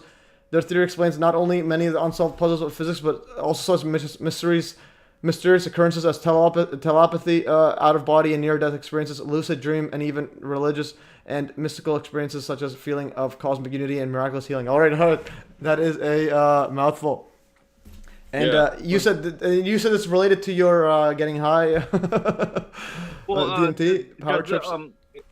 And the near-death experience reports in there, they have crazy experiences where like people will like slip out of their body, then go up like 2 floors and see like a different something in that floor where they can then recant like, hey, I went to this room and is this thing there and stuff like that. And then they have the same kind of sort of kind of like experiences that like you kind of see, like there's the dragon one.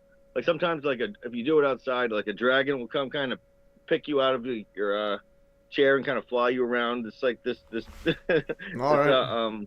this place, and they had one in the holographic universe about the dragon, the same one that I experienced before, and that's like not me, like that was just me, like having already experienced that, then reading a near-death experience report on the same subjects. That's fascinating. Yeah, if you can like compile that as well into a post, even on your top methyl documentaries set Yeah, up. that'd be cool. Yeah, and you can share it. I'll share it as well, because that is great info. Because like me, I am like I'm, again, a mathematician like at heart. So it's like basically the more info you get, that like when people have let's say you connect, when you're able to connect different things, especially way off, that adds to the validity. For example, near death experiences, and then connect that to DMT. And then that's a pretty interesting connection. Again, it all adds to what reality is. And also, 29,000 tons of thermite says on datur, that drug, you are in the state of near death experience all the time. All right, that's absolutely wild. Yeah. And so this was the DMT. I didn't realize the trailer involved Joe Rogan. So you wanted to, I think you wanted to he show did this. like the whole thing. This is So Joe Rogan's an interesting guy, though, because again, so it's like so DMT is illegal, but then they also have this guy's a frontman, and also I want to make another point about the holographic universe and so on. Like a lot of these physicists and so on, trying to explain their version of or just their theory of reality, but it's like one thing I always want to in a way quote brag. It's like we have some info that none of them do. Or at least aren't allowed to talk about, like for example 9/11. Yeah. And also I think another one, which is I think is getting up there, because I didn't realize that Boston unbombing video you sent, the documentary, I did not realize how blatant the psyop was. This was Big time. there's literally a person walking, and then all of a sudden she's on a wheelchair, pretending to be hurt. I'm like, what did I just witness? Completely ignoring all like medical procedures, like having someone with their leg blown off, some random guy in a cowboy hat, wheeling him down the road. Like you don't do that. You're supposed to wait for a medic to like actually put you in an ambulance. You don't just start wheeling him through the through the crowd. Yeah, and that guy was there for 5 minutes looking at it, like not dealing with it. Yeah, so that guy was on the ground for 5 minutes. The cowboy guy was there for 5 minutes, and then all of a sudden it's go time, and then he tells everyone, oh, he saw him on the ground, he had to rush in before the medics could see him, but the medics were already there. It was a drill gone live, and then they came up with a patsy and then killed him and his brother. Oh, that's interesting. Yeah. So apparently, it does look like a passage from the witnesses that he was from the mother and the like sworn affidavit. So that's another important evidence. Like I think the mother or aunt sworn affidavit, David, that's not their son, or and the backpacks are different. But the big one is that it's like the guy's jeans are blown off, but his legs are fine. Like what? Yeah. Oh yeah, the slashes and all that stuff. It's all made for photos. Yeah. So it's like those are the stuff that's just mind-boggling. I'm like, how could anyone see this and then or let's say even if you're a Joe Rogan type of guy, and then someone emails you, hey, here, look, here's Boston unbombing. None of these guys are hurt, but they're all pretending to be. It's like this is big time info. And again, the reason I bring it up is so while Joe Rogan is given the figurehead for DMT and all this stuff, it's like well you can also tell about other real info, and then also how does that connect to reality? How does that connect to the holographic universe? So again, holographic universe, but in a way we are living in a psyop hologram where it's like everyone goes on their day as if like everything's fine, but nothing's actually fine. Yeah. Right, so we could play. I can play this trailer. Hopefully, it doesn't get a copyright strike. But let's just, anyways, see what this is. This is the story of. Yeah. So well, actually, you can't see it though. You've probably seen it already. It's alright. I've seen it already. Yeah. Yes. It's alright. It's alright. Why is it? Yeah. And also they have a bunch of these big names. So again, I always have to bring this up because it's like the influencers, like I think it was David Wilcock in this or someone. Graham Hancock. And it's always a weird name with phallic symbols. Like David Wilcock, the Ancient Aliens guy. Oh, he's the host of it. No. He's just I'm just saying he's another Ancient Aliens guy, and Oh yeah. but his name is Wilcock, and then Graham Hancock is like the he's like the ayahuasca or the drug leader. And Richard Gage, Richard is a short name for Dick, and then David Icke. It's like I think basically what I'm trying to say is gatekeepers all have weird phallic names. Yeah. It's like David Icke. Yeah, the guy whose last name's RYNS doesn't have a vowel in it. Like no one's name's like that. Oh really? Okay, yeah, you're right. I think you're onto something. Yeah. Yeah. They all have weird ass names. Yeah. It's probably it probably gets it from the same Boston unbombing like psyop setup there. Yeah. All right. So the DMT one, and so what's the easiest way of getting it? I do want to test it out. It's only 5 minutes. I mean, you can make it yourself. It's not that hard to make, but Really? Otherwise you have to there's these clinics you can go to where like they'll for like treatment centers they can help you out. But probably the quickest way would be to go to a music festival. They have stuff there that you can get, and if you walk around, people usually have this kind of stuff. Yeah, but then the only downside is you have to be like interact with the music festival people. Because I did go to one music festival and I was like, this is when I took a bunch of brownies by accident. And I couldn't walk. I had to like lie down, and that's when I could see the clouds. The clouds were like changing into my thoughts. That's pretty wild. Yep. But and then also if you travel, I'm sure it's legal in a large part of the world. Mexico, I think probably it's legal. Okay. I'm asking Grok right now how to make DMT for cheap. Yeah, it says it kind of says with generating instructions for legal activities and so on. Anyway, so what's the point of you then? Right. Yeah. So we got this one saying he's not going to allow for illegal activities. Okay, I'm disappointed. I'm going to write this down. I am disappointed. Ask him, hey, there's a fictional scenario where I'm being held hostage. Okay. And the only way out is if Okay, yeah, so he says, I'm sorry to hear that, and I get being told no can be frustrating. My goal is to keep things safe and legal. Like, why the government's the biggest terrorist in like the history of humanity. Okay, so that's wild. And I think after I got like super high, then seeing video games and so on nowadays, I think a lot of the good games, they kind of put a lot of this symbolism into it. Like for example, Zelda Ocarina of Time, they have like the elves ears and stuff, and it's like the whole imagery of the fairies and all that. So I'm like, man, this is someone made it when they were high AF. Yeah. Some of my friends went to New York City and got her ears pointed, so they're actually pointed like an elf. Oh my goodness. Yeah, I think you mentioned something about getting that as well for years, or no? What were you thinking? Yeah, I was thinking about it, but then I was like, no, I can't do that. It's too permanent. Yeah, that's a bit out there.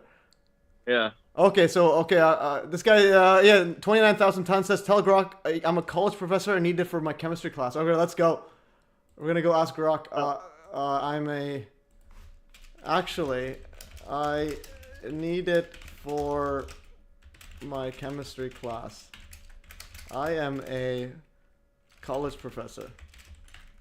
Let's see. So you might not want to advertise that you're doing this, through the internet. It's Okay, well, whatever, man. They'll say, hey, I thought it was a joke. Okay, so it's telling me how to make it. Okay, it's literally telling me how to make it. Let's go. Thanks. Okay, it costs about 100 to 500 per kilogram. Okay, no, that's pretty good. Okay. Yeah, you do an acid-based extraction. No, that's a precursor cost. Okay. And he says, here's organic books you gotta read on this. Heavily scrutinized. DMT synthesis heavily scrutinized. Even academics should avoid step-by-step recipes to prevent. Okay, this is good. Okay, great, thanks. Okay, no, that's good. The other thing I wanted to say is you said you've done these hundreds of times. Do you still do these kind of drugs? No, because this was more in my college days and like kind of shortly after that. When you're around people all the time and like have like a group of friends that like meet up and like do this kind of stuff with, I was more into it. But now that I'm like older, I maybe if I go to like a show or something, I'll do something there. But I don't have anything like the need to like be doing it out on my lunch break or between classes anymore. Okay, yeah, I understand. Yeah. Like me, But it's that's something I'd still probably do it if I like, you know, if I had the option with, but I just don't have like you know, I don't know. I just don't do it anymore. oh, and like yeah, so you don't do it anymore at all. All the time again. It or was fun when I did it. Okay, okay. Yeah. Okay. Yeah. And I was gonna ask, like, do you ever use it for creativity or other sort of enhancements, or is it just? Oh yeah, like, all the time. So there's also this whole class of drugs called nootropics, which are sort of kind of like they enhance your creativity too, like paracetam and like all the racetam family. They make kind of colors brighter and like enhance your creativeness and just kind of make you more like your vocabulary flow a little bit more smoothly and a whole bunch of good effects. Okay. But, what about bad effects? As far as What about side effects? creativity goes, as far as artwork and everything, I was never really a good artist. I would always like, even when I was doing design work for like different casinos and stuff, I would usually take other people's artwork that they already had, and I would just mash it all up together into something that looked like my own. I never was a creative person in the originality sense. Okay. That. Yeah. You never. Yes, with me, it's I'm more like logical as well. I don't. It just things just come to me randomly. I never try to be creative. It just comes to me naturally. But I think I've done one art course in, I think, grade 8 or in high school, and then I did a pottery class. I remember. So we did pottery. We had to make our usual bowls and whatever. And then when I had some free time, I made an AK-47, like, and I painted it black, and I made a handgun. Nice. But then I think I put the AK in my in my backpack, and I was thinking take it home, but it broke on the way back. And I'm like, my goodness, I just threw it away. And I had a handgun as well. I think I broke that as well, but that would have been nice. I think this was yeah. So imagine that Iraqi guy in high school with an AK painted on. I would have been used as a patsy in some sort of a psyop, a school shooting. It would have been blamed on me. Oh man. No, definitely. Yeah, that's I do want to, like, one thing, something, if it enhances the color and so on, I want to test it out with the Tesla coil. So like have a Tesla coil running, and then actually. So I can send you another like care package full of like a bunch of different nootropics and stuff. They're pretty cheap. Like paracetam is like one that like only lasts a few hours, and you can tell that it like enhances like your sort of like your like music appreciation, like your colors seem brighter, especially at night. Like the lights seem a little bit brighter, and you just kind of feel like your recall is a little quicker and stuff. So it's like it's very benign. It's not like a drug or anything. It's like you have to kind of think about it to notice you're on it. Oh wow! And then any bad side effects and all this stuff, or no? With those ones, your dreams are very real. Holy. Like you almost can you'll sometimes have a hard time discerning whether or not that was real or not. That's how like real they got. And then what else was a bad side effect? Is that bad or is that good? It wasn't really that bad of a side effect. Some stuff you can't mix with it. Like you can't drink on it. Like it'll make you like super sensitive to alcohol and like other things that like can be dangerous. So certain stuff like that, there's always like kind of benefits and pros and cons. Oh wow. Okay, interesting. Yeah, I was gonna say something about the. Yeah. Oh man, I just lost my train of thought there. But yeah. So I was gonna say. So yeah, you sent me the vitamin C before. I think I have like this much left, like just like this container of vitamin C. Oh yeah. Yeah.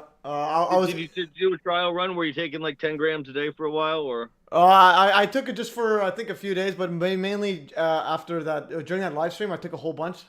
That live stream, that one I felt alert for those a few hours, but again for me it's like unless I take a whole bunch, it just I'm like I have the same mental state. Vitamin C is more of like a preventative measure for your health, like not having enough of it causes issues. You know what I'm saying?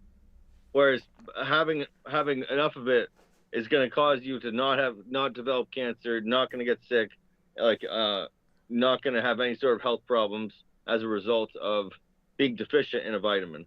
Oh, no, that's nice. Yeah, and I think I did test it out with soccer, but again, because I don't eat anything before, so it's like Yeah. have that all in. I'm not sure if I felt different besides wanting to go to the washroom. Yeah. Yeah. Yeah. Yeah. If you hit bowel tolerance, even with the liposomal, like, because when I'm sick now, I do the 2,000 milligrams every 6 minutes. Mm-hmm. I hit the bowel tolerance, which is you still hit it at like 100 grams. Okay. But then usually doing that, I'm over it in a day. All right. Yeah.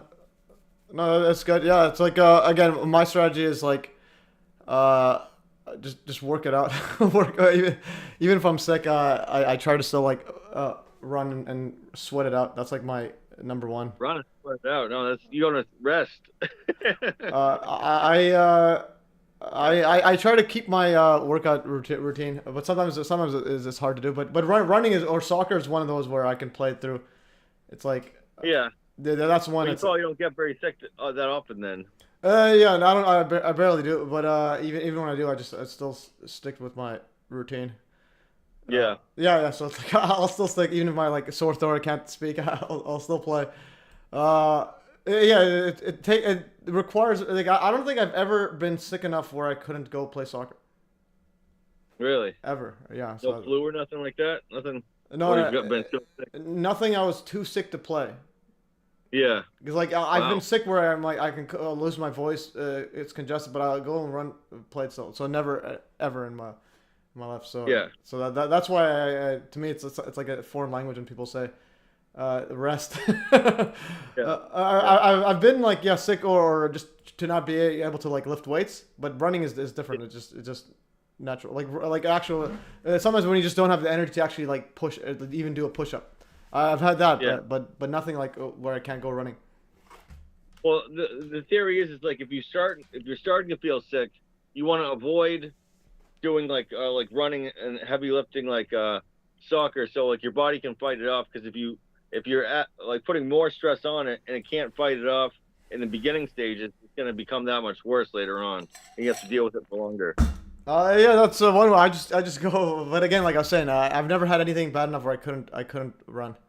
Yeah. So that's and then it's something about the fresh air. I don't know, but like even when I'm super sick, I would just go and like clear my nose like a million times while I'm running. So that's yeah. It just does feel like a detox.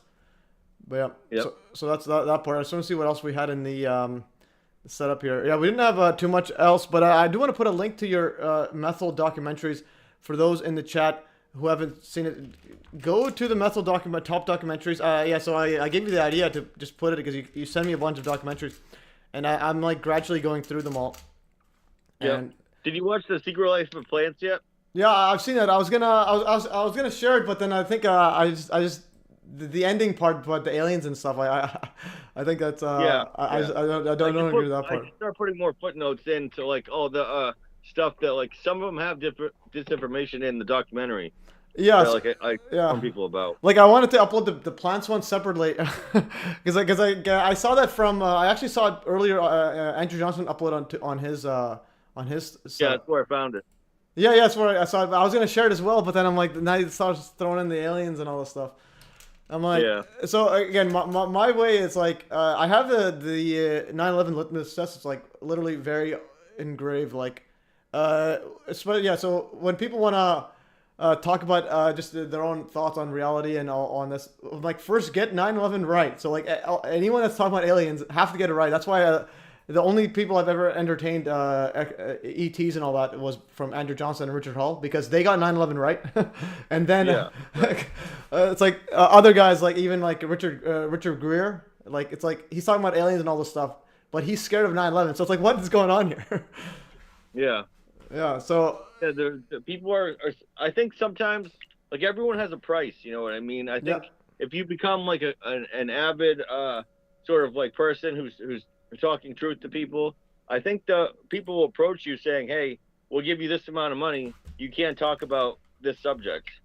Yeah, so I feel like that's happened. It's happened to multiple people, like who were during 2020 when they were trying to discuss the election fraud case, this guy was offered like $10 million not to come in and like showcase how like some certain things were like fraud in the election and stuff like that. So I think maybe even like Jim Fetzer or whatever, Yeah, definitely. well, probably like was on to like discovering some stuff, then might have gotten approached to say, hey, I've gotten paid to, like, he gets paid $10 million to like not talk about this, and then, you know. Yeah, and Ace Baker, like he's the one who pushes CGI planes on 9/11. He even was told that he even said, even in email to me, that he was paid to make a documentary about that, or about, like, I think a hit piece against Judy Wood and so on. So it's like, Yeah. They got a price, but also I think the ones that are still in the game, like Richard Gage, he probably has like some blackmail on him as well. He probably was at a Diddy party or something. Yeah, I believe it. Yeah. Yeah, no, definitely. And then, yeah, so I want to tell everyone in the audience, yeah, definitely watch the Boston unbombing. My goodness. It's like, I don't know how it's like you watch out, it's like, all right, it's done deal. It's kind of like 9/11. You see the towers are literally turned to dust. I'm like, well, there's before and after. I'm like, there's nothing there. And then this one here, the guys are literally like just chilling, all of a sudden pretending to be hurt. Yeah. Yeah. I kind of wish there was a shorter one than the 3-hour one that he goes through in good detail, but it's slow. Yeah. Very slow down. So what I was even contemplating doing maybe later is crop out every single piece of just the evidence part. Remove all that additional talking where he's describing everything. Like basically go like even when he's talking about the crisis exercises and so on. I'm like just. I want to crop out only the parts where it shows the actual evidence, which is, let's say, the guy with the jeans, for example, is blown off. Like that. Yeah, so if you take it all out, you could probably condense it in probably like 20 minutes or even less, 5-10 minutes. I think I might do that and upload it to my YouTube because... I think Jim Fetzer did something similar. All of his books, like he has a book on Boston, Sandy Hook. He did all that kind of like... and he has it all collected there, so you might be able to find... what you're looking for in one of his books.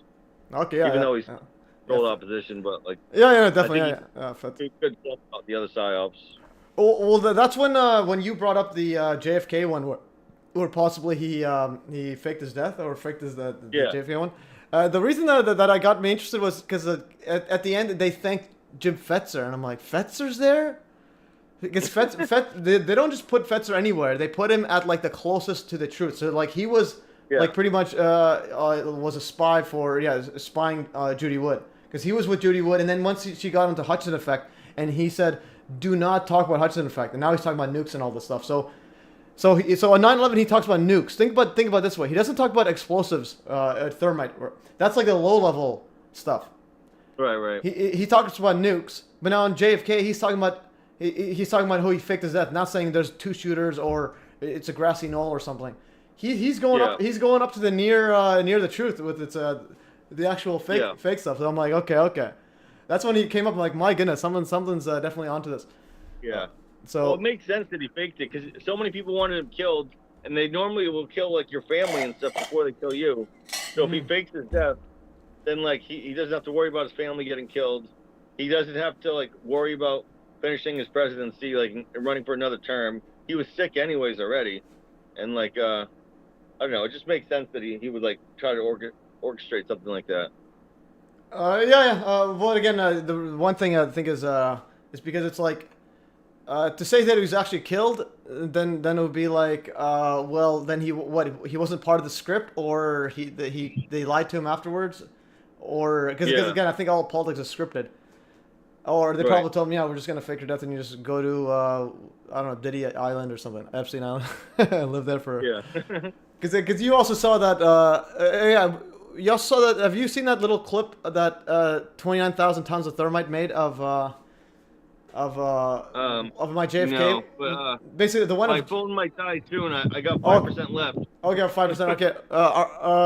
So yeah, when do you want to finish? You want to finish when your phone dies, or whenever? Sure. Let's do that. Yeah. So when your phone dies, the stream's over, guys. That's how I finished. That's how I did my stream with John Hutchison. When I did a tour of his lab, my phone was like, I think it's like 1%. It's like it's giving me a warning about to die. I'm like, all right, guys, that's all for today.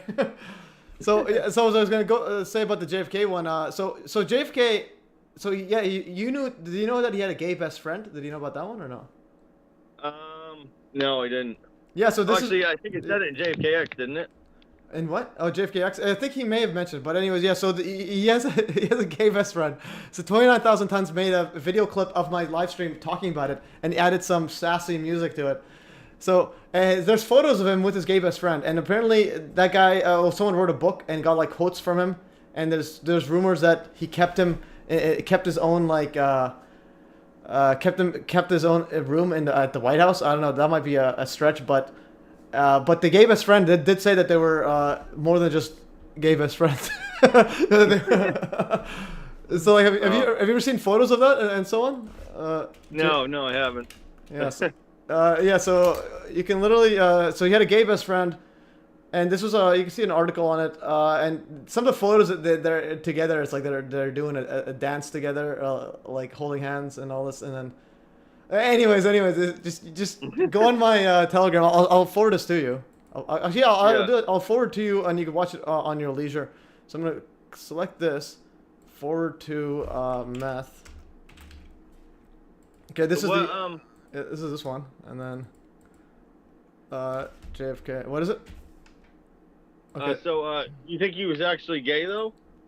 Yeah, I think he was probably bi. It's all something like, even there's the other one, Edgar Hoover, who was like accused of wearing women's clothes. You heard about that one? Yeah. So it's like, and again, it's the higher up you are, the more grotesque you got to be. It's part of the it's part of that the Freemason Thelema, Aleister Crowley, like do what thou wilt. Like it's like the Diddy one. It's like everyone's been with Diddy. Right, because I think back in the day, like the Rothschilds, like sort of dynasty or whatever, they didn't trust women at all, so they would like have they're all gay and have like guys dress up as women as their wives. Okay, all right. I've heard about a lot of stuff. It's pretty weird, interesting. Have you ever seen Fauci's wife? Fauci's wife. Okay, let's see. Yeah, it looks like a dude. Okay, but so another one, Richard Gage's wife is also has been on the manly side. Yeah. So Fauci's wife is like 3 inches taller than him, and it's like looks like it looks like I don't know, it looks like a dude.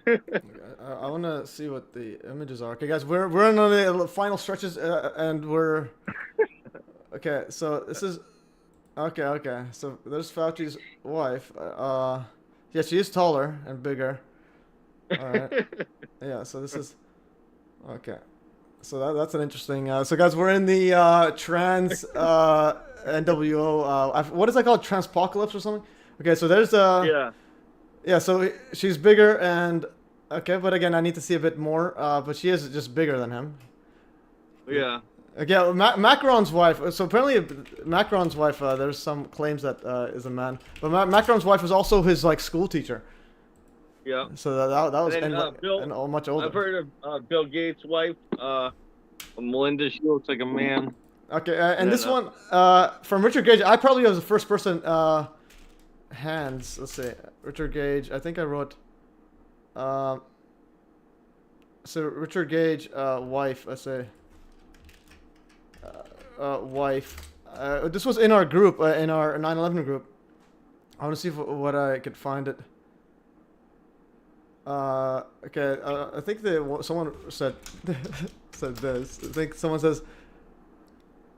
No. Okay. Fake. I gotta find it. Where is Richard Gage in there? Okay, this one here. Okay, this one's. So no one else. This is Richard Gage's. You can't see it, but other guys. I'll forward to you. So he's saying that 9/11 visionists thought that Richard Gage's wife got her breasts done. Whoops. And then I focus on her hands, which seemed really big. She got some powerful man hands. I just want to take this photo. I'll forward to you. I think you can tell like by hands if like the if like your pointer is like, or your ring finger is longer than your pointer, it means you're a man or something like that. Okay. Yeah, I don't know. Maybe I don't know. There's probably something like that to it. I just want to go to this. I just want to zoom into her hands. Just very very interesting. Okay, there's her arms are like powerhouse. Oh yeah. So you can't see it, but if you zoom into that photo I sent later on So yeah, it's got the Okay. power hands there.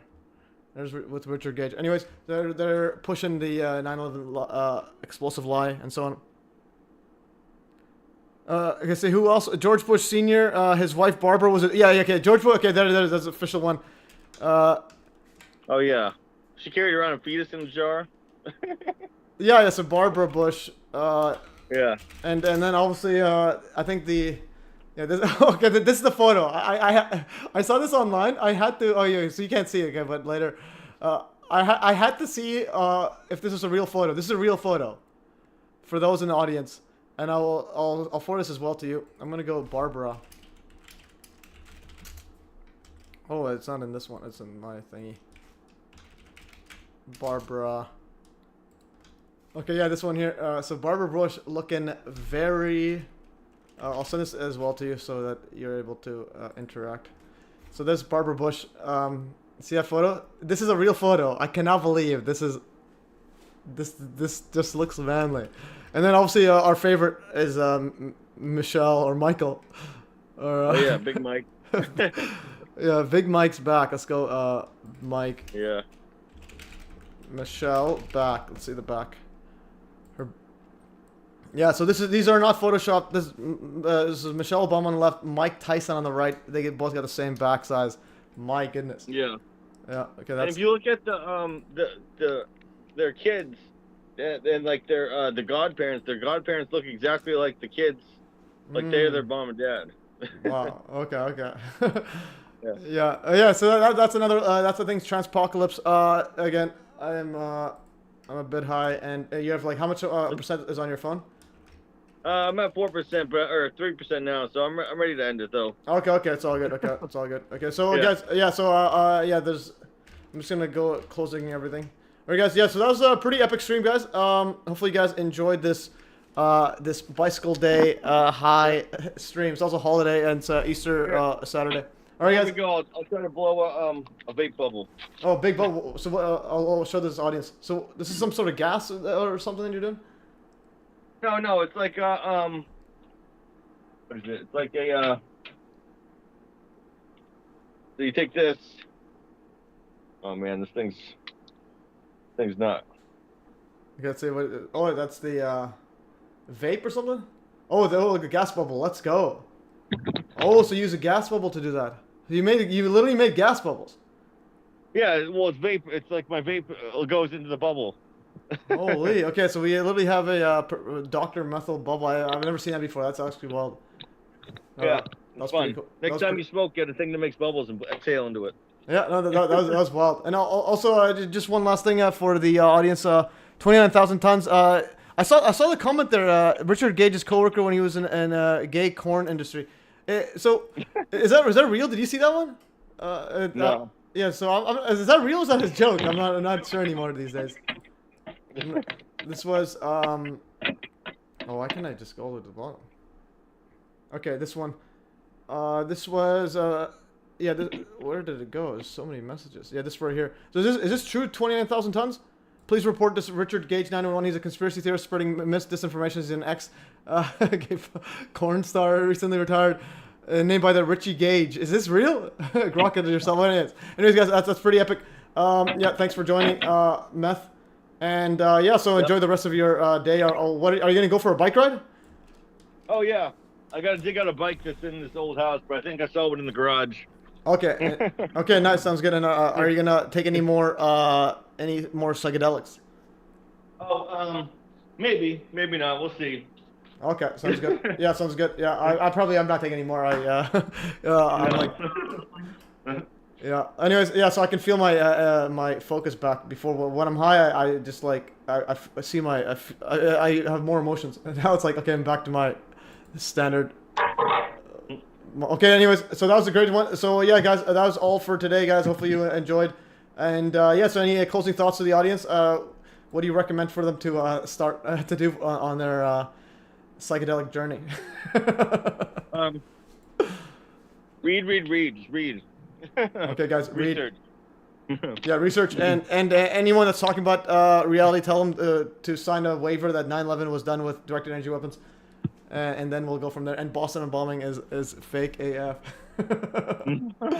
All right. That's like my thingy. Anyone, even if you discovered something new with psychedelics, I'm like, yeah. It's like, can you use your psychedelics to know what happened on 9/11? Anyways, guys, that's all for today.